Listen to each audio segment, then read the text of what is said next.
Bienvenidos y es un gusto tener a, a Tere García, a Gerardo Ingram y a César Morlán aquí como siempre cada jueves.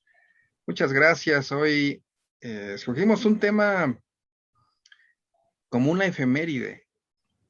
Este fin de semana muchos grupos se dan a la tarea de celebrar lo que se conoce como la ceremonia del fuego nuevo, algunos le llaman de otra forma, y de alguna u otra forma, yo creo que está bien que se rescate ese tipo de ceremonias y nos gustaría a los miembros del CANMECAC tomar en cuenta algunas fuentes y citar un contexto. Y para entrar en materia, pues vamos a hacer la pregunta que le da nombre al tema de hoy.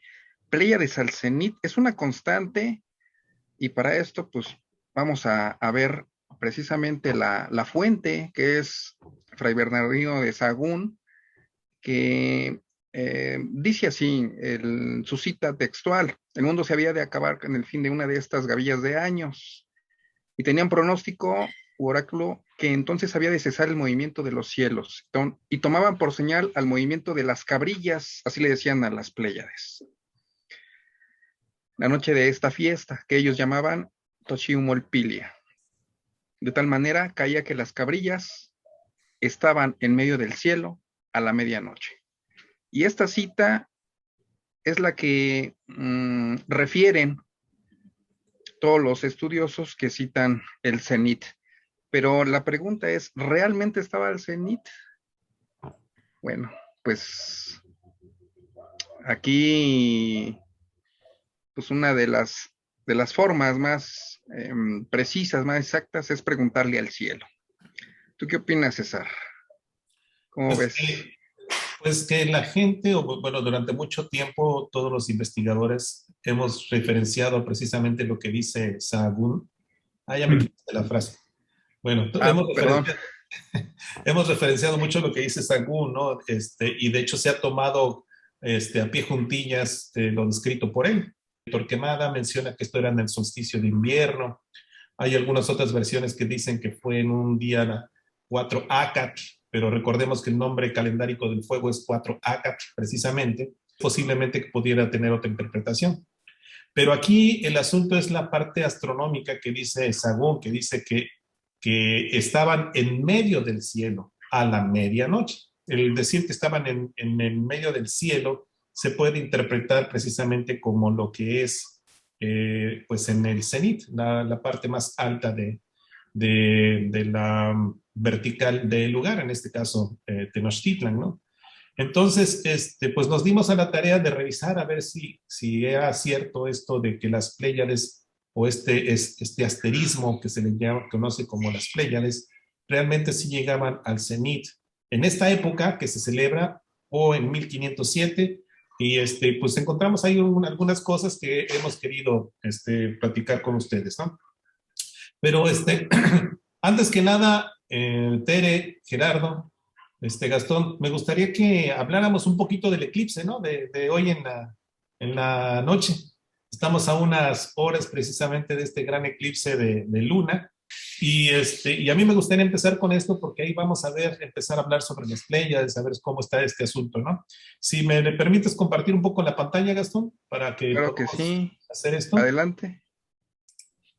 Vamos a entrar a revisar directamente con un programa, un simulador del cielo, que se llama Stellarium. Stellarium, vamos a ver cómo es que podemos recrear de alguna manera cómo se va a ver el cielo al rato, ¿verdad? Me dicen si ya están viendo aquí la pantalla. Sí, Sí, ya se ve. Ah, perfectamente. Bien, pues este es un programa que se llama Stellarium, como se los dije, lo utilizamos siempre para hacer recreaciones astronómicas. Son muy útiles con su respectivo pues, margen de error, pero generalmente son muy asertivas las partes en que podemos hacer estos cálculos. Aquí, como lo pueden ver, estoy posicionado en la Tierra, en México City, es decir, en la Ciudad de México. No estoy poniéndolo tan exacto, pues porque este eclipse obviamente se va a ver por todos lados, ¿no? y estoy referenciado hacia lo que es el día que estamos hablando, que hoy es el 18 de noviembre de 2021, es decir, hoy. Y aquí les he puesto cómo es que se va a ver este eclipse de hoy en la noche. Pero hay una coincidencia muy interesante, Gerardo, Gastón, Tere y todos los que nos acompañan. Resulta que hoy el Sol llega a lo que se conoce como el nadir. ¿Qué es esto del nadir? Es justamente cuando está el Sol en la parte más baja, en la parte más baja y en vertical, como si estuviera abajo de nuestros pies. Resulta que hoy mismo el Sol llega al nadir en la latitud de lo que es Tenochtitlan, o la otrora Tenochtitlan, lo que es la Ciudad de México, ¿verdad? Entonces, aquí podemos ver cómo el Sol está llegando a una altitud de menos 89 grados, 54 minutos, 40 segundos. O sea, prácticamente estamos llegando a lo que es la vertical del lugar. Entonces, es muy interesante que hoy justamente coincida este eclipse de luna con el que el Sol esté pasando por el nadir justamente en Tenochtitlan. Y lo vamos a ver acá arriba, es otra cosa curiosa, ¿no? Cómo la luna va a estar también llegando casi al nadir, o lo más cercano, perdón, al cenit, en la misma latitud.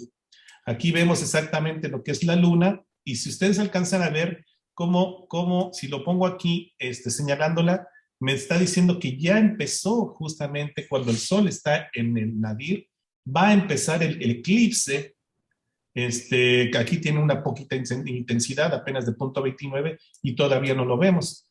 Pero es lo curioso que justamente cuando está pasando el Sol en el nadir, la luna está en el cenit de la latitud de Tenochtitlan, hoy justamente. Eso es algo muy coincidente y algo que queríamos destacar. Si nosotros hacemos este simulador, voy a avanzar un poco en el tiempo, digámoslo a las, no sé, a las, ¿qué serán? A la 1 de la mañana. Si ustedes ven aquí ya, ven cómo el eclipse ha aumentado su intensidad. Ya no solamente es un eclipse penumbral, ahora también es un eclipse umbral. Quiere decir que ya la sombra de la Tierra que está aquí en medio está incidiendo directamente su sombra sobre la Luna. Y aquí podemos verlo hacer un acercamiento y vemos cómo ya la Luna está eclipsada.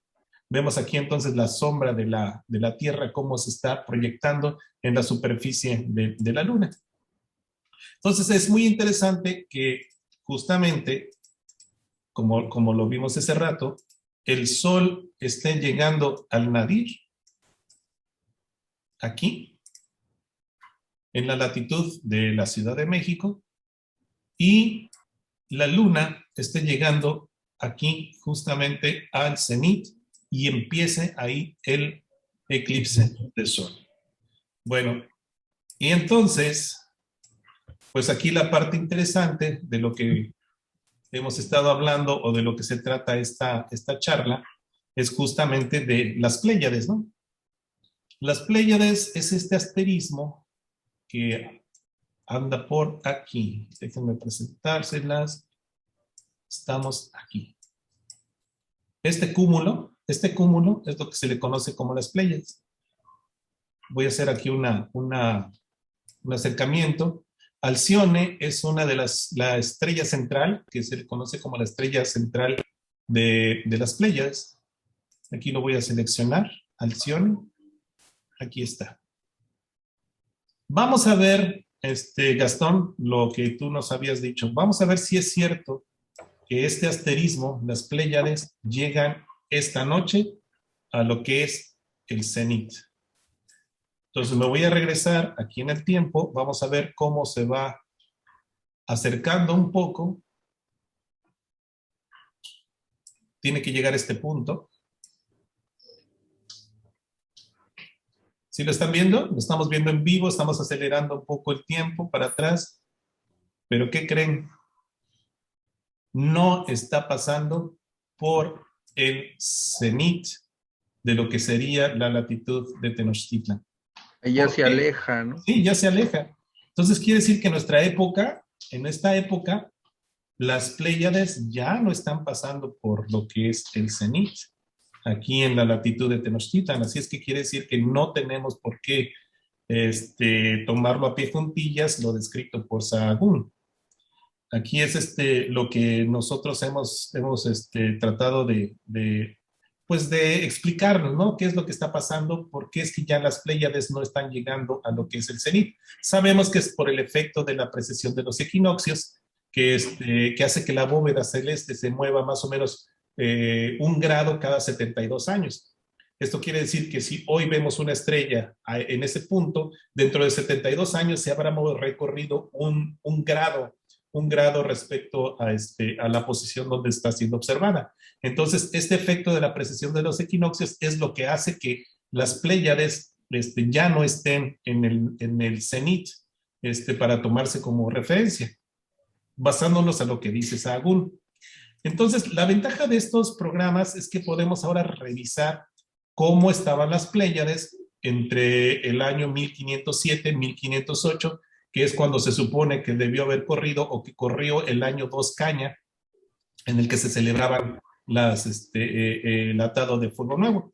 Entonces, la ventaja de estos simuladores es de que podemos regresar en el tiempo y ver cómo estaba el cielo en ese momento.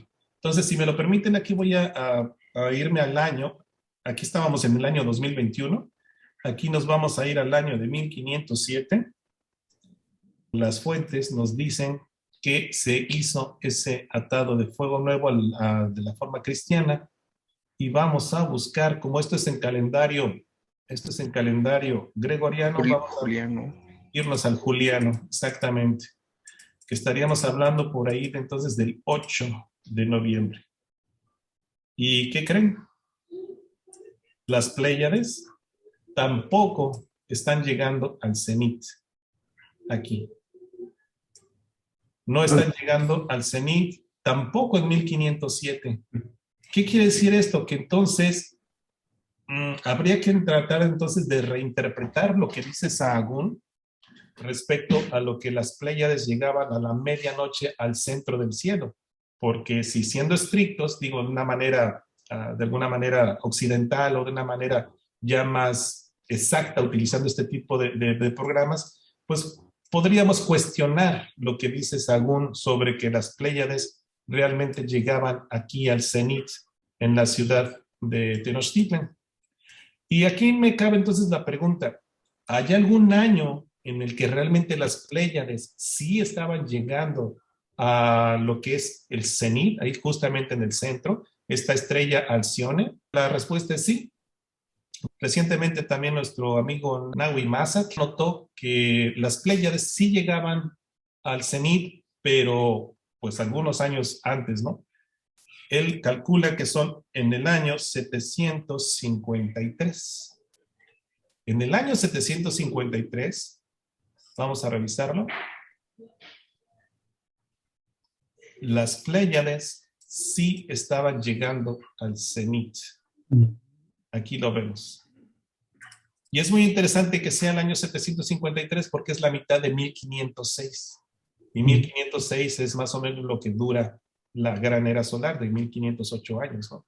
Entonces aquí podemos ver cómo en esa época, pero en el año 753, las Pléyades, digámoslo, sí podríamos decir que Alcione sí estaba pasando un poquito más cerca de lo que es el centro del cielo en la latitud de Tenochtitlan, ¿no? Entonces ahí es interesante, por eso es que Gastón tenía la inquietud de que pudiéramos platicar sobre esto, pues porque en esa época las Pléyades estaban llegando, pero ni en la época de Sahagún, ni en nuestra época, las Pléyades están cruzando realmente por lo que es el cenit, en esta parte que sí podemos verlas en el año 753.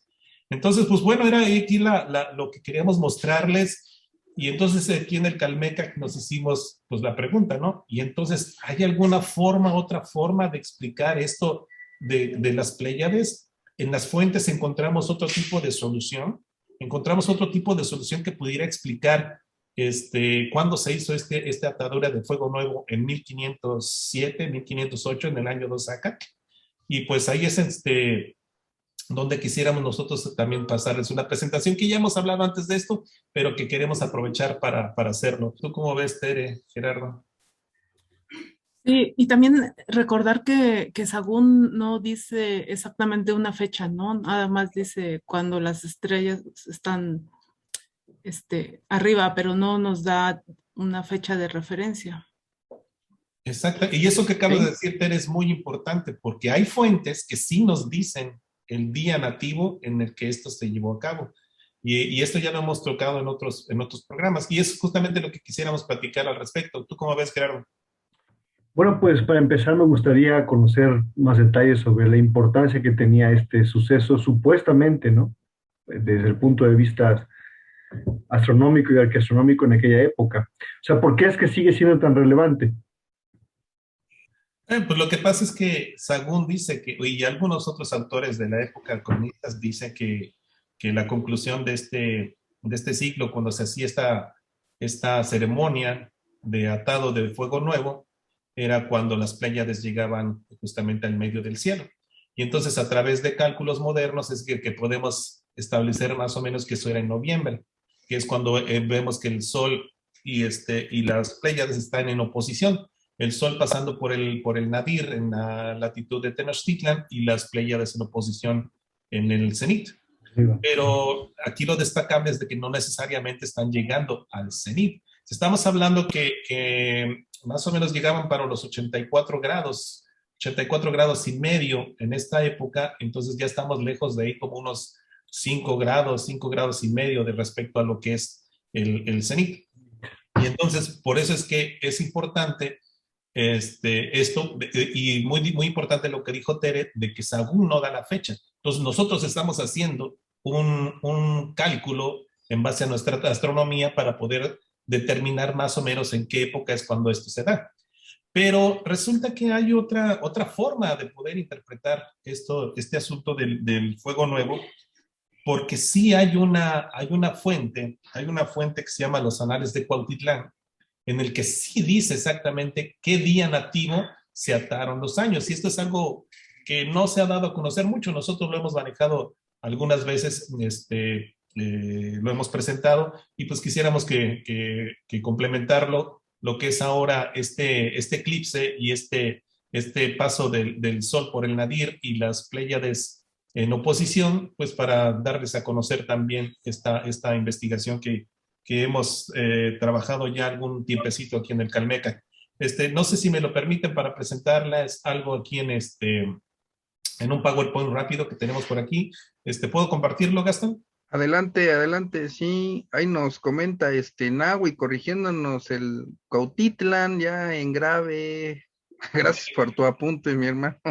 Está bien, en Está bien, Cuautitlán, para en decirlo. Cuautitlán, los anales, sí. Y haciendo el pequeño paréntesis para los que se inician en entender por qué se ataban los años.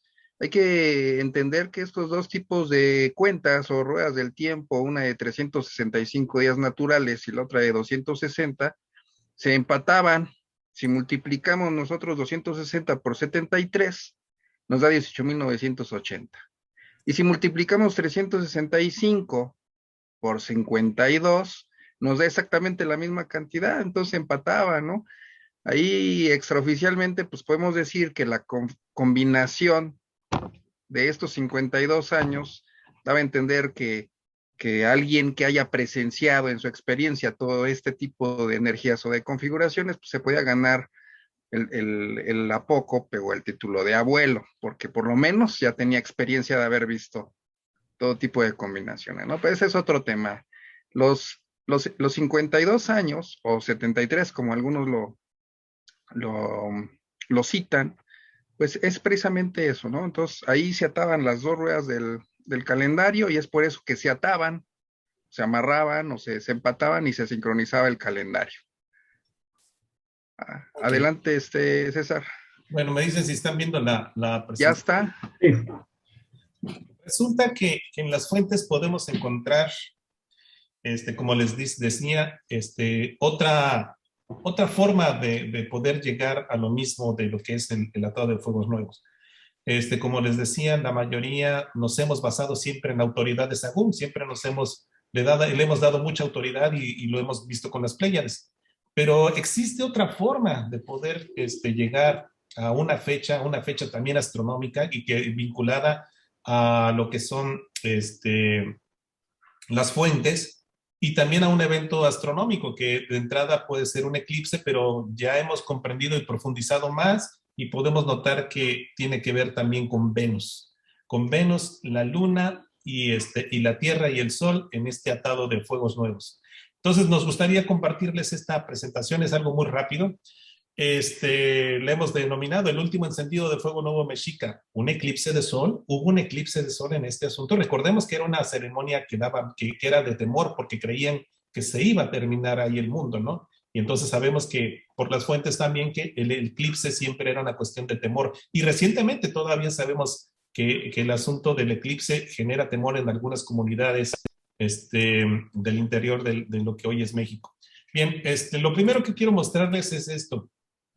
Hay un códice que se llama el Fragmento de la Historia Mexicana desde 1221 hasta 1594, en el que menciona que este atado, aquí vemos la figura del atado, se hizo en el año 2 Caña, aquí está el 2 Caña, perdón, aquí lo vemos 2 Caña, y el mismo escriba o el mismo Tlacuilo escribió el número en números arábigos que dice 1508.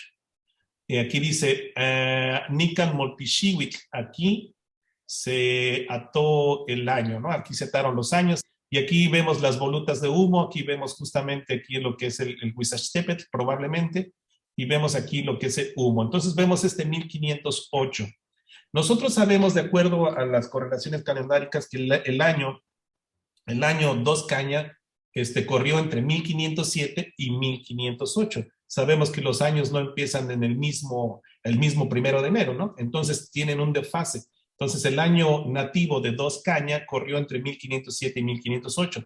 Y de acuerdo a la correlación que nosotros manejamos, que es la del doctor Alfonso Caso, el año 2 Acatl habría empezado el 17 de febrero de 1507 y culminó el 16 de febrero de 1508.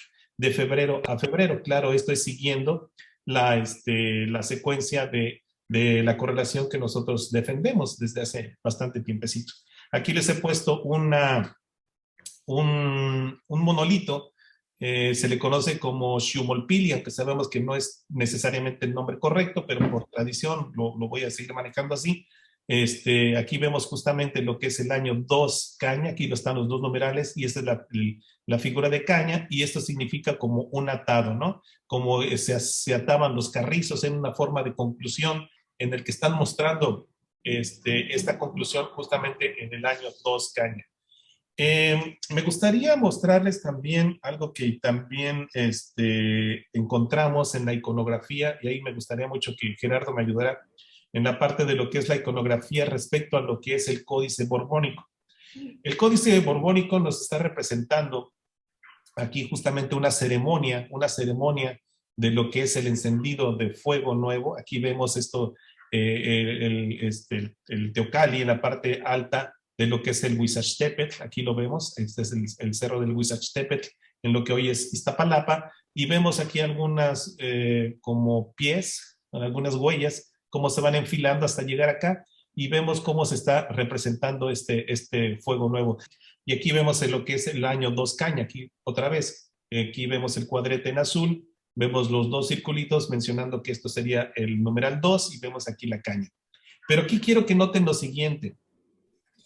Estas personas que están aquí, acá abajo, aquí están en sus casas, vemos a abuelos, vemos a niños, tienen enfrente como un tipo de antifaz, aquí en el color azul. Resulta que las fuentes nos dicen, y lo sabemos también por la etnografía, de que son máscaras de maguey. Las máscaras de maguey eran usadas para cuando se encendía el fuego nuevo. Así es lo que lo dicen las fuentes. Pero en estudios etnográficos también podemos encontrarlas de que se usaban cuando había un eclipse, cuando hay un eclipse. De hecho, todavía hay recientes testimonios en el que esto pasaba o sigue pasando, ¿no? Pero aquí me gustaría que notaran también esto. Aquí adentro está representada una mujer embarazada. No sé si alcancen a distinguirla. Sí. Hay una mujer embarazada y aquí vemos un guerrero que está pues en posición de ataque, y la mujer de embarazada está escondida, está adentro de probablemente una troje o algo parecido, algún recipiente. Y porque también las fuentes nos dicen que tenían miedo de que cuando hubiera un eclipse, pues las embarazadas se podrían convertir en monstruos y en algo horrendo, ¿no? Y también cuando se trataba de lo del fuego nuevo. Entonces aquí podemos ver que entonces estas mascaritas de maguey pueden o bien referirse al eclipse o bien pueden referirse al atado de fuego nuevo. Esta es la primer, digamos, indicio que nos dio para hacernos esta pregunta realmente de que habrá sido un eclipse, o sea, que al mismo tiempo se ataran los años y habría habido un eclipse para este efecto del fuego nuevo. Esto está, pues, de alguna manera señalando estas mascaritas de maguey, y sabemos perfectamente por las fuentes que entonces estaba siendo custodiada esta mujer embarazada para que no se convirtiera de alguna manera en una fiera, ¿no? Ok. Doctora, ¿tienes algún comentario si andas por aquí? Siempre son enriquecedores tus comentarios. No, sí, te estoy escuchando perfectamente. Y sí, efectivamente, esas mascaritas de maguey se colocaban para cuando eran los eclipses. Me llama mucho la atención esto que estás comentando, pero también tengo entendido que se colocaban lámparas de fuego nuevo. Sí, sí, sí. Sí, sí, exactamente, en ambas. Sí, en ambas. Entonces, pues bueno, ahí sí habría que ver, bueno, con estos programas que comentas para simular el cielo, ver si realmente pudo haber habido un eclipse, pero porque ya ves que en las profecías que se dan justamente entre 1500 1519, pues suceden muchos eventos que son considerados como indicadores, ¿no? De que hay un cambio importante. Sí, exactamente. A partir de 1508 es cuando se empiezan, el Códice Urbán es el que menciona que a partir de 1508 se empiezan a dar estas profecías, ¿no? Los presagios funestos, aquellos de Sagún. Debe de haber sido adelante, ¿no? Ok, perfectamente. Y en efecto, por ahí va la cosa, doctora, es demostrar que justamente sí hubo un eclipse y relacionado para lo que es el atado de fuego nuevo. Pero aquí, en la iconografía podemos ver esto, ¿no? Lo que es las máscaras de maguey relacionadas o bien a un fuego nuevo, o bien a los eclipses, o bien ocurrió lo mismo el mismo día. Entonces, lo que vamos a demostrar. Bueno, si me lo permite, voy a pasar rápido a una cita de Tezosomoc, en el que sí podemos, pues de alguna manera, vincular esto con un eclipse. Aquí esto es de la Crónica Mexicana de Tezosomoc. Por su importancia, déjenme leérselas. Dice: los viejos mexicanos dijeron a Moctezuma que, como viejos guardadores de los repertorios y acabamiento de años, llamaban Toshilmolpili, que es de 73 años. Aquí obviamente el cronista escribe 73, pero sabemos que es justamente lo que decía Gastón, son 73 por 260, o sea, él está refiriéndose a lo que es el Tonalpohualli y no necesariamente a 365 días, o lo que es referente a un año. Y aquí lo interesante es lo siguiente: y que tan solamente faltaban 4 días para oscurecerse el sol. Aquí entonces ya estamos hablando de Toshimolpili, que es lo de se atan nuestros años se atan, y aquí está diciendo que faltaban 4 días para que se oscureciese el sol, o sea, ya está hablando de un eclipse. Si ya lo vimos en la iconografía anterior, aquí sí lo está diciendo con palabras de que la fecha, o más bien la ceremonia del fuego nuevo, tenía que ver con un eclipse. Y después dice el mismo cronista: como ahora se dice eclipse de sol y de luna, y que para ello, aquí viene la palabra clave, se ha de hacer lumbre nueva. Es decir, esto se puede interpretar como si fuera el fuego nuevo, que el cronista sigue diciendo que es como el ciro pascual: se saca lumbre de un pedernal y con yesca, y así ni más ni menos sacaban lumbre con 2 trozos de leños rollizos. O sea, vemos esta fricción para poder sacar el fuego. Y además complementa, ¿no? Y se iba a sacar de noche encima del cerro del Huixaxteca, que es el cerro de Iztapalapa y Culhuacán. Bueno, y aquí dice un poquito más de datos, que se sacaba ya encima del Cerro Alto. Entonces, esta cita de Tezosomoc, pues sí nos remite exactamente a lo que es en la época de Moctezuma o de Moctezuma, que ya se hizo la ceremonia de Toximilpili, ya se hizo en el Huixaxteca, pero además de que estaba vinculado a lo que es un eclipse de sol. Entonces, esto como que ya empieza a armarse el rompecabezas. Por un lado, vemos máscaras de maguey, por un lado, vemos eso relacionado al fuego nuevo, y la misma frase o la misma cita de Tezosomoc nos dice que probablemente o que está relacionada la ceremonia de atado de fuego nuevo con un eclipse. Ahora,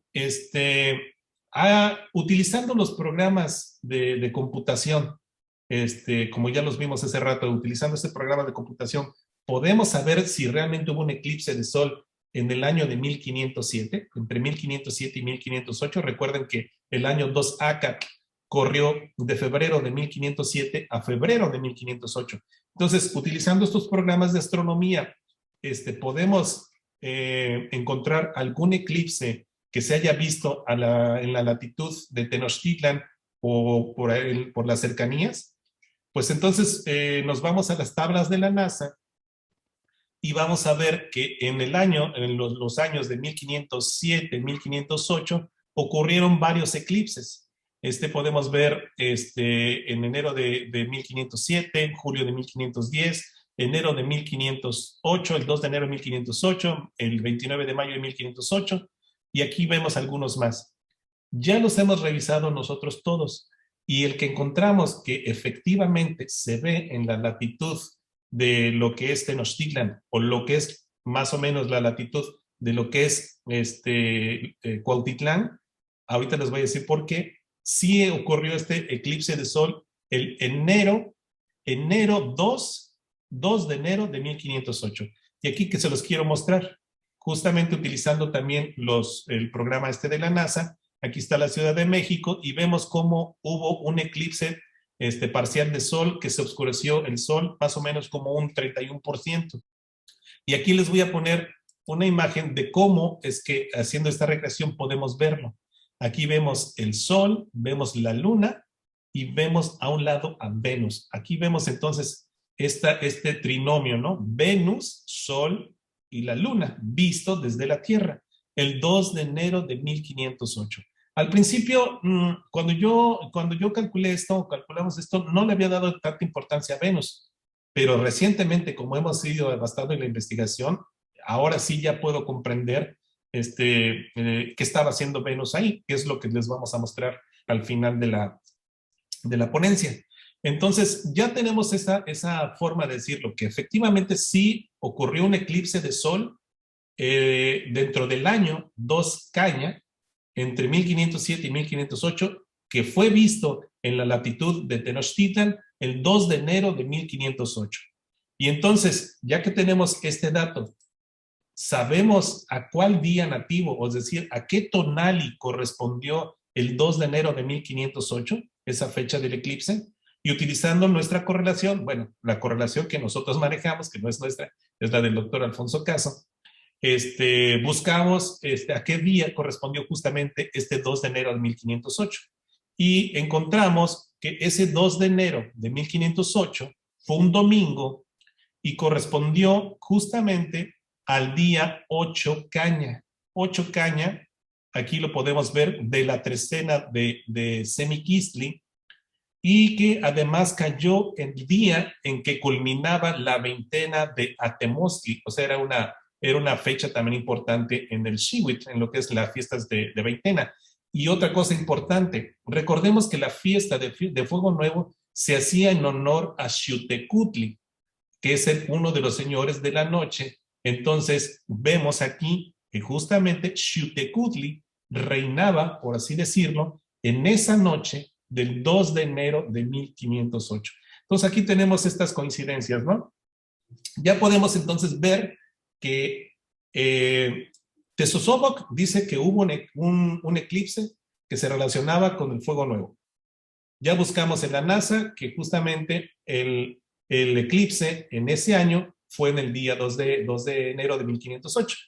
Y ya fuimos a buscar cuál es el tonali que estaba rigiendo ese día en el calendario nativo. Ahora, ¿hay alguna forma de comprobar esta relación entre este día 8 Acat y el evento de los atados de años? ¿Hay alguna fuente que realmente nos diga o nos cerciore que algo tiene que ver este día 8 Acat, 8 Caña? Y afortunadamente sí, los anales de Cuautitlán, de Cuautitlán, para que no me regañen, para decirlo en náhuatl. Los anales de Cuautitlán dicen lo siguiente: en un día del signo 8 Acat se ataron los años. Ya entonces cayó el tizón, que quiere decir que se encendió el fuego nuevo en Huizaxtlán. Y más adelante en el mismo texto dice, en el propio año se eclipsó el sol. Aquí les he puesto la cita directamente en náhuatl, que esto dice el 2 Acat, y aquí está la traducción. Entonces, con esto ya vemos que sí es posible entonces vincular todos estos eventos de los que hemos hablado con una frase que es lo que decía Tere. Sagún no dice qué día fue. Según dice, es cuando las Pléyades llegaban al medio, ¿no? En el centro. Y entonces nosotros es que tenemos que calcular de alguna manera en retrospectiva. Pero los anales de Cuautitlán sí dicen explícitamente que en un tonali 8 Acat se ataron los años. Y entonces ya vimos que justamente coincide con el día 2 de enero, y ese día 2 de enero hubo un eclipse de sol, y ese día hubo un eclipse de sol, y lo podemos posiblemente relacionar con lo que son esta iconografía de las máscaras de Maguey, ¿no? Bueno, entonces, déjenme verles aquí. Quiero compartirles, directamente del códice, directamente aquí está, es una fotografía digital que sacamos de los anales de Cuautitlán, en donde aquí se ve claramente que dice 2 Acat, aquí tonali 8 Acat, y aquí está pues todo lo que dice respecto a lo que es el eclipse de sol, ¿verdad? Entonces, directamente de la fuente podemos ver que sí está el 8 Caña aquí. Ahora bien, me gustaría también compartirles cómo es que también en algunos estudios que se han hecho en los pueblos, pues ha habido algunos testimonios respecto a lo que es los eclipses y su relación con la máscara de Maguey. Aquí, por ejemplo, les he puesto algo de Antonieta Espejo, que esto fue publicado en Estudios de Cultura Náhuatl, en donde aquí dice esta investigadora, dice, también me platicó que cuando ella estaba embarazada, de uno de sus hijos había habido un eclipse y su marido le había cubierto la cara con una máscara hecha de penca de maguey.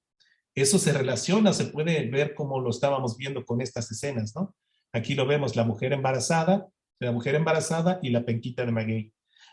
Por el otro lado también, que aquí tengo una declaración de fe, también de R. Castellanos, no me acuerdo quién es ella, pero bueno, dice, en caso de eclipse, la mujer se ponía una máscara de maguey en el rostro y se escondía para que la maléfica disposición de los astros no la convirtiera en animal salvaje que devorara a los hombres, ¿no? Entonces vemos esta iconografía como sí se puede relacionar con el atado de años, con un eclipse, o probablemente entonces el mismo día que fue el atado, pues también hubo ese eclipse de sol del que nosotros hemos estado hablando, ¿no? Aquí les he puesto una lámina siguiente, y aquí vemos justamente esta imagen del sol, la luna y Venus, de alguna manera, ahí ese trinomio, ¿no? Me gustaría, si ustedes tuvieran aquí algún comentario antes de que pase yo a ver la relación que tenía Venus. ¿Tienen algún comentario? Gastón, Gerardo, Tere, ¿dónde andas, Tere? Ahí si levantan la mano, ahí les podemos dar la palabra. Y Bueno. no, pues hay bastantes comentarios, pero ahora todavía no hay preguntas en el Facebook. Ajá, Y y pues sí debió de haber sido algo muy contundente como para que en la psique, si hubiera quedado grabada esa parte, ¿no? Que podemos ver incluso hasta estos momentos de cuidar a las mujeres, a las embarazadas en los eclipses, ¿no? Este, voy a...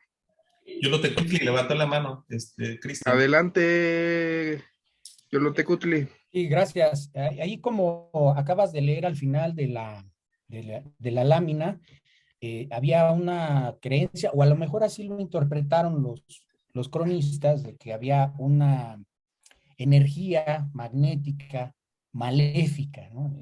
Pues la lectura puede ser otra, puede ser que afectara el comportamiento. Si ustedes recuerdan algún eclipse, cuando ocurre el comportamiento de ciertos animales que tienen un biorritmo, se altera.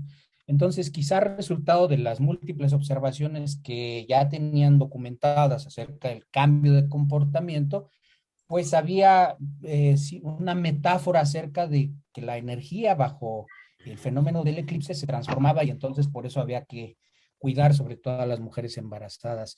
Yo creo que más que nada en ese sentido era la ritualística de usar una protección como la máscara, pero obviamente pues también tenía un contenido pues de representar lo importante que era el fenómeno.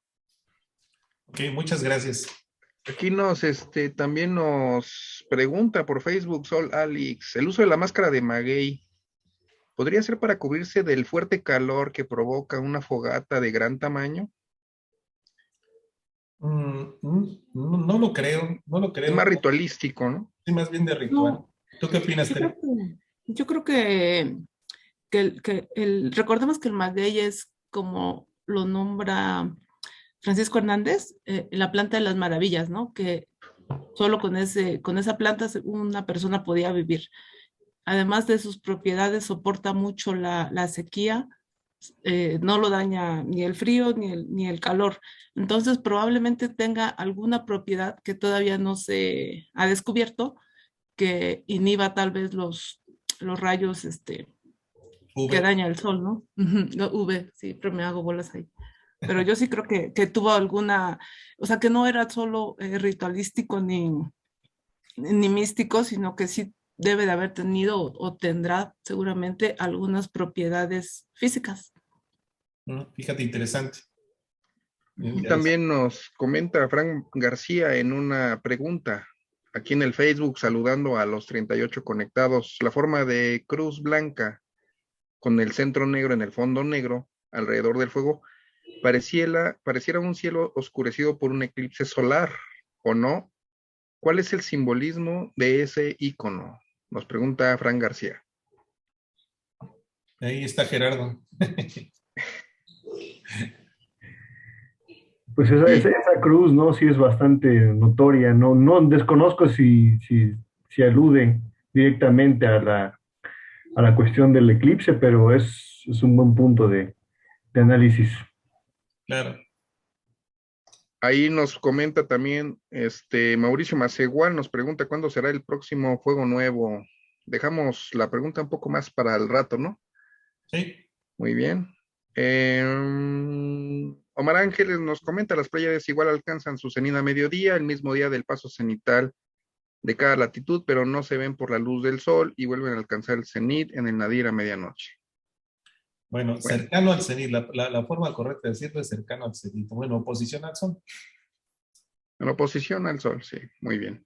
Y hasta ahorita son los comentarios y siguen muchísimos más compañeros sumándose a Facebook. Un saludo y envíen sus preguntas, vamos a irles dando respuesta o comentario al menos, poco a poco. Continuamos, César, si te parece, ya para entrar con Venus. Ok, bueno, como ven aquí tenemos a Venus, aquí a un ladito, vemos al Sol y obviamente vemos a la Luna. Ese día el Sol nace eclipsado y Venus va acompañando, ¿no? Entonces vamos a ver cómo se relaciona directamente con Venus y con la historia inclusive de la entrega programada de Tenochtitlan. Bien, quiero mostrarles aquí una secuencia de lo que son las conjunciones superiores e inferiores de Venus, de una manera visto a la forma occidental, y quiero mostrarles cómo se relaciona justamente este encendido de fuego nuevo mexica con algunos otros eventos. 2 de enero de 1508 estuvo muy cercano de la conjunción superior, solamente a -2 días, pero claro, visto desde la forma occidental, con cálculos occidentales, ¿no? Pero utilizando su cronometría, que sabemos que el ciclo sinódico de Venus es de 584 días y que su mitad, es decir, más o menos cuando está pasando de una conjunción superior a una conjunción inferior, son 292 días. Esto no es una constante, esto es un promedio más o menos. Puede ser más, puede ser menos, pero en cuestiones de su numerología, 584 al dividirse entre 2 son exactamente 292 días. Y aquí es lo que quiero mostrarles. Resulta que en el año de 1518 hubo lo que se le llama el tránsito de Venus frente al Sol. Recordemos que lo que es el periodo de la entrega de Tenochtitlan está justamente acotado entre este periodo del tránsito de Venus frente al Sol de 1518 y el de 1526. Siempre, o al menos en esta época, vienen separados 2 tránsitos de Venus frente al Sol directamente por 8 años, que son alrededor de 2.920 días. Es muy conocida la ecuación de 584 por 5 es igual a 365 por 8. Esa es una ecuación clásica de lo que tiene que ver Venus respecto al año vago. Entonces resulta de que este día, 2 de enero de 1508, está exactamente a 13 veces 292 días del tránsito de Venus frente al Sol de 1518. Son 13 veces la mitad del ciclo sinódico de Venus. Esto quiere decir que entonces sí se relacionan de alguna manera un evento como es el encendido de fuego nuevo del 2 de enero, que tiene que ver con ese eclipse, pero lo más importante es de que Venus estaba muy cercano de su conjunción superior, y aquí ustedes pueden ver que aquí está una conjunción inferior, cómo se alternó. Justamente del 2 de enero de 1508 al 25 de mayo hay exactamente 13 veces 292 días. Y aquí viene una cuestión más, porque si agregamos otros 292 días, entonces tendríamos 14 veces 292, que entonces sí, pues se puede dividir completamente con el número 584, que es el número completo del ciclo sinódico de Venus. Y resulta que si nosotros le agregamos 292 días a este día, que es el 25 de mayo de 1518, llegamos al 13 de marzo de 1519 y hay exactamente 292 días. Si se acuerdan que es el 13 de marzo de 1519, es justamente el día en que Cortés pisa por primera vez territorio continental. Tiene su primer batalla, la primera batalla que tiene aquí en territorio mesoamericano. Es el día que tiene la batalla de Potonchán, donde gana, donde vence a los mayas chontales de esa zona, y además en un acto simbólico toma su espada, su daga, y atraviesa 3 veces la ceiba que estaba ahí en el medio del patio de los templos mayas, y reclama para la corona española estas tierras, justamente el 13 de marzo de 1519. Y esto está exactamente a 7 veces 584, de cuando es el fuego nuevo, ese 2 de enero de 1508, a cuando Cortés viene y tiene su primer batalla, ese 13 de marzo de 1519, hay exactamente 7 veces 584. Y eso pues obviamente entonces vincula el tránsito de Venus frente al Sol, vincula el encendido de fuego nuevo mexica, el último, y vincula ya a Cortés. Y vincula ya a Cortés justamente porque con este día se inicia su campaña que dura 885 días hasta el 13 de agosto de 1521. Y otra cosa importante, este 13 de marzo de 1519, en el Tonalpohualli, era un día 1 Zipactli, es decir, que estaba empezando el Tonalpohualli justamente en este día. Y además, el 13 de marzo, como estamos hablando de términos julianos, esto al convertirlo en términos gregorianos es el 23 de marzo. Y el 23 de marzo es el equinoccio temporal, es decir, de un solsticio de invierno a un solsticio de verano hay cierta cantidad de días. Y el equinoccio temporal, que difiere 2 días del equinoccio espacial, es justamente este 23 de marzo. 23 de marzo. Entonces tenemos un montón de simbolismo con este 13 de marzo de 1529. De aquí nosotros ya hemos desarrollado y escribimos el libro de Trecenas, en donde pues mostramos cómo a partir de esta fecha todo está vinculado al calendario nativo. Pero lo interesante es cómo este encendido de fuego nuevo se relaciona con Cortés. Exactamente 7 veces 584 de esta fecha a esta otra fecha. Entonces esto para mí ha sido así como que revelador.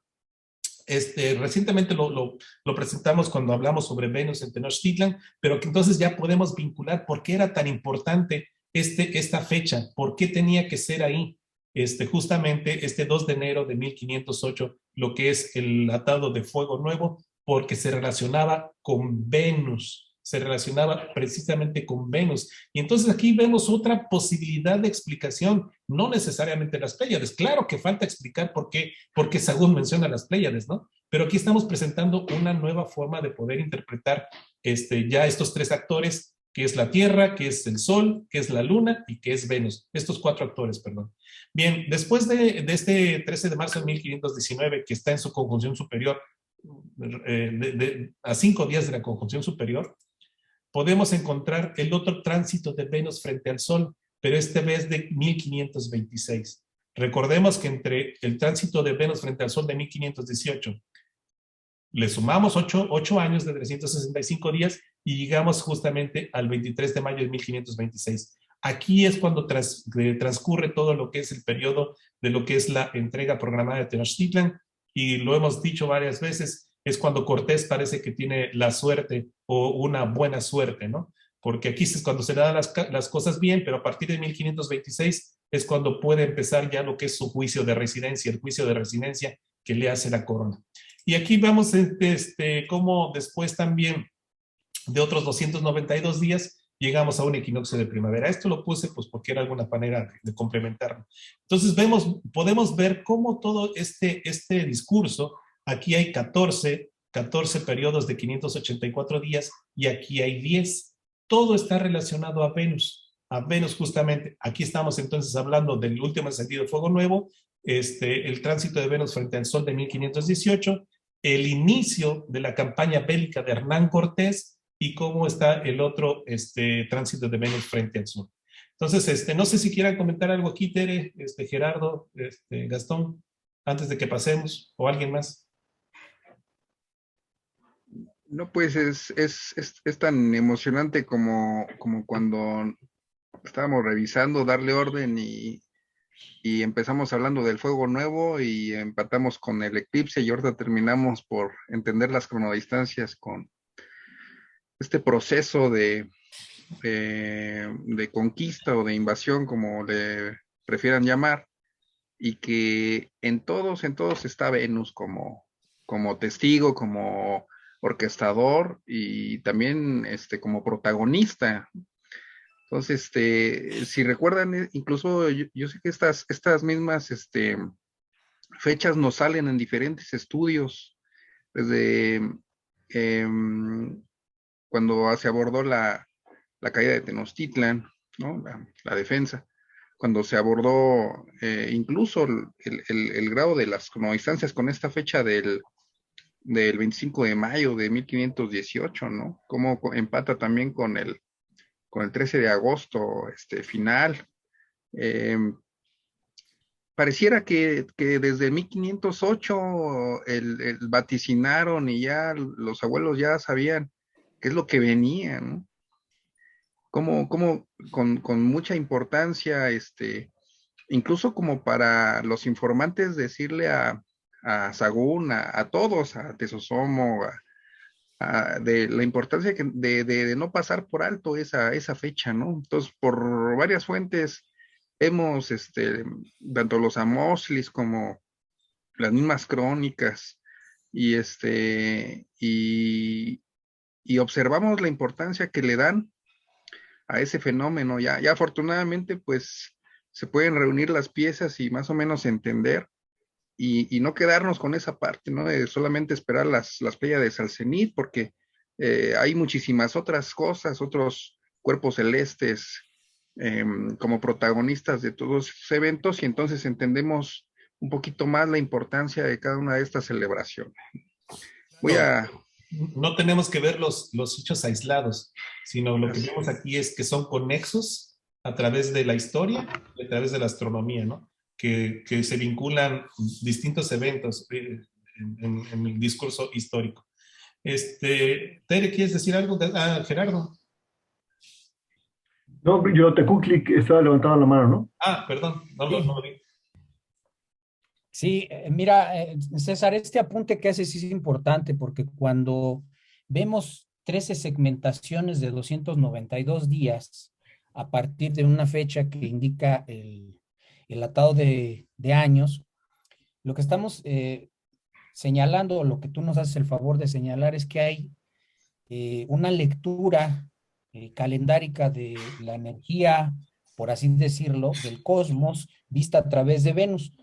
Es decir, para los abuelos el día no era como tal la iluminación solar, nada más, sino el día estaba representado por los episodios de energía radiada desde Venus hacia la Tierra.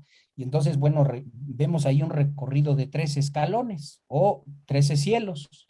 Y a partir de los 13 cielos comenzaba un periodo nocturno, o por así decirlo, funesto, o de un cambio radical en la sociedad, y entonces ya vemos, si lo ponemos así, otros 9 segmentos de 292 días, que significaría la noche. Esa es otra forma de leer lo que para ellos representaba un ciclo. Y bueno, ese conjunto de astrónomos que le daban o se dedicaban en su vida a observar y a relacionar la posición de Venus con sus efectos en la Tierra, eso era el sacerdocio de Quetzalcóatl.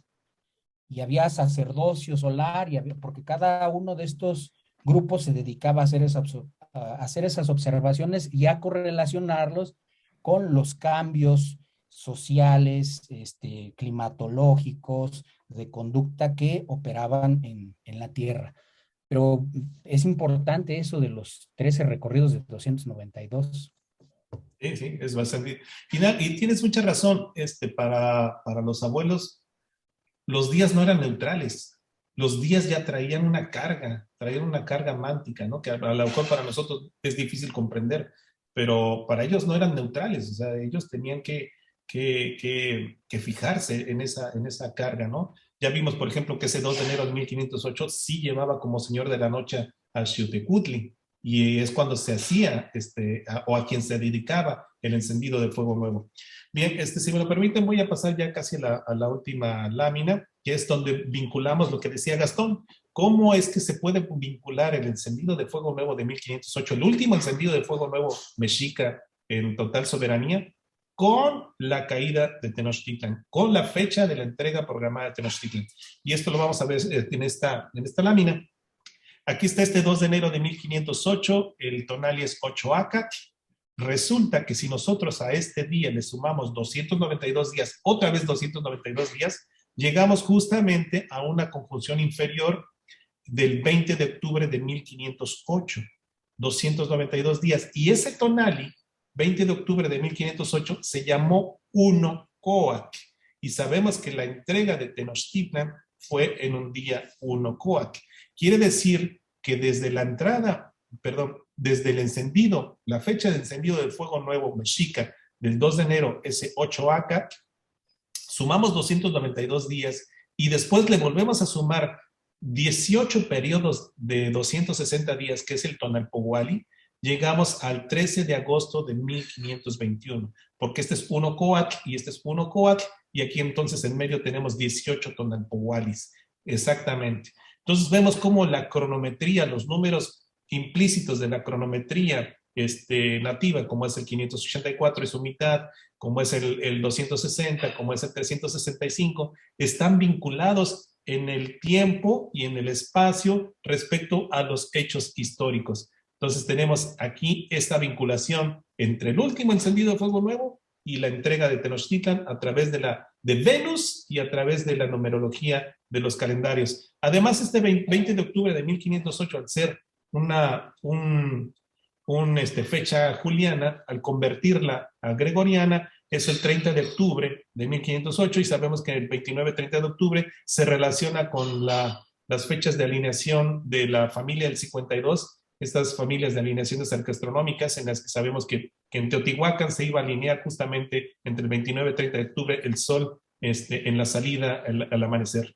Pues a mí me ha parecido entonces de alguna manera muy revelador de que tiene que ver con Venus, con los números de Venus, con el Tonalpohualli, y además con los hechos históricos. Ya vimos cómo se relacionaba con la primera batalla de Cortés, con ese 13 de marzo de 1519 y ahora con el 13 de agosto de 1521. Entonces, bueno, pues esta es la última lámina que yo quería mostrarles. Pues las conclusiones, todos los datos anteriores que se apuntalan unos a otros, ya que todos hacen a la alusión a la vinculación de la celebración del último atado de años con un eclipse de sol y, como ya vimos, con Venus. Y pues bueno, esta es una nueva lectura distinta de lo que siempre se ha manejado, eso de las Pléyades. Todavía falta resolver por qué se mencionan a las Pléyades, por qué Sagún las menciona, ¿no? Pero pues nosotros queríamos ofrecer una versión distinta a que se puede llegar a una explicación usando las fuentes, usando el calendario, usando Venus, usando el discurso histórico, para poder ofrecer que el 2 de enero de 1508 fue importante porque podemos llegar a él como el último encendido, el día del último encendido del fuego nuevo mexica. Pues yo aquí les doy las gracias por haberme escuchado, y pues ya le cedo la palabra a mi amigo Gastón, a Tere y a todos los que quieran participar. Gracias. Por ahí le mandamos también saludo al Doc Isra, que ¿Anda por aquí? pudo conectarse el día de hoy, por ahí Qué bien, qué bien. Y aquí anda. Hola, hola, por aquí andamos escuchando, muy interesante, ¿Cómo estás? como siempre. Un comentario de los tuyos, igual y pudiera nutrir bastante a mi hermano. Gracias, Gastón. Pues nada, escuchando todo lo que comenta César, yo desde hace rato tengo pues el comentario ahora sí que hay en la punta de la lengua. Es bien cierto que Sagún es un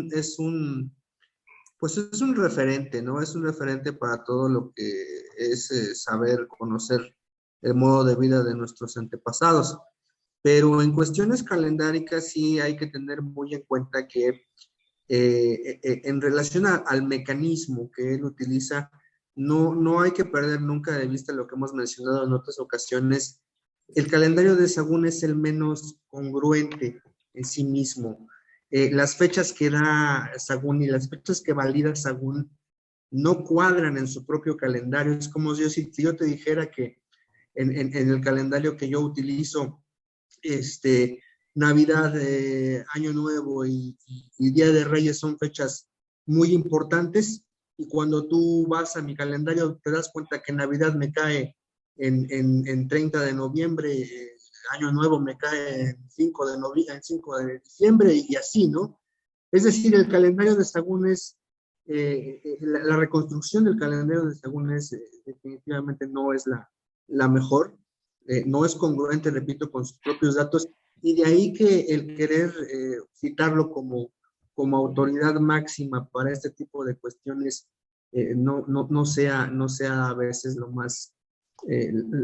más adecuado, ¿no? Respetando, por supuesto, las distancias y las personas que sin duda pues tienen sus argumentos para señalar que las Pléyades representaban algún punto importante. Pues bueno, importante es también atrevernos a cuestionar esos datos que son aparentemente inamovibles, ¿no? En este caso, pues la aparente, la irrefutable autoridad de Sagún, pues no lo es tal, ¿no?